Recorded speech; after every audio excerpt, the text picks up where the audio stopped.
I think it is frightening what's happening in our culture, and it causes a lot of angst and a lot of anger. And it's righteous anger even. But I want to suggest that when we are in the public sphere and we are presenting, pray really hard that we will be able to communicate in a way that doesn't let people, the main takeaway that they get is that we're angry. Find ways to communicate yourself well about why this is wrong. Now, the issue that we need to realize is what this question is talking about. We're living in a culture that is woke. We're living in a culture that views the majority of you in this room as being white, as being bigots, just because of the color of your skin.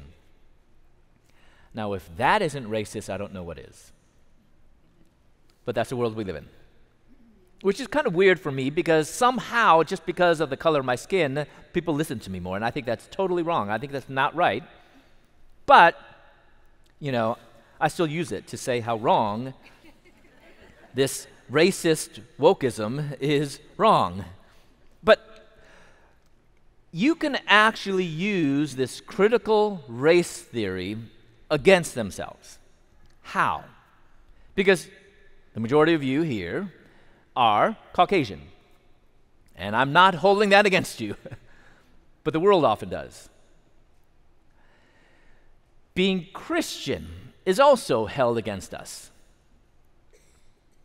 But what's interesting is, although there's a lot of differences between Islam and Christianity, there still are some similarities, some basic stuff like sex before marriage is wrong. Homosexuality is wrong. So those are things that actually we do agree on. But note, Christians are bad and evil according to critical theory. Muslims are not. They are victims. They are, they're the ones that are being discriminated against. So, if you were to present to the school board and talk to them, don't say, well, Christians, blah, blah, blah.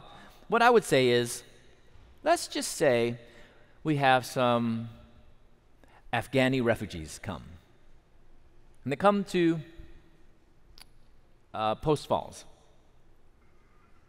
Are you saying that these Afghanis need to adopt your Western American view?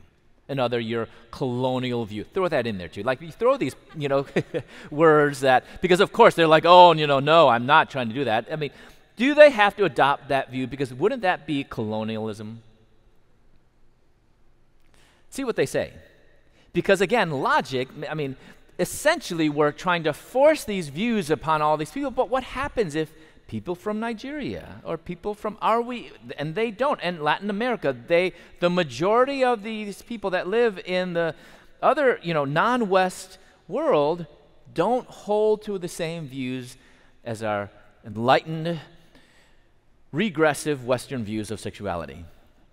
So that's one way that I would say to present it, to use, in a sense, kind of this critical theory against themselves. Essentially, they still represent Christian views, but doing it in a way that can be accepted, or to show the hypocrisy and consistency of their views. I think that would be one way.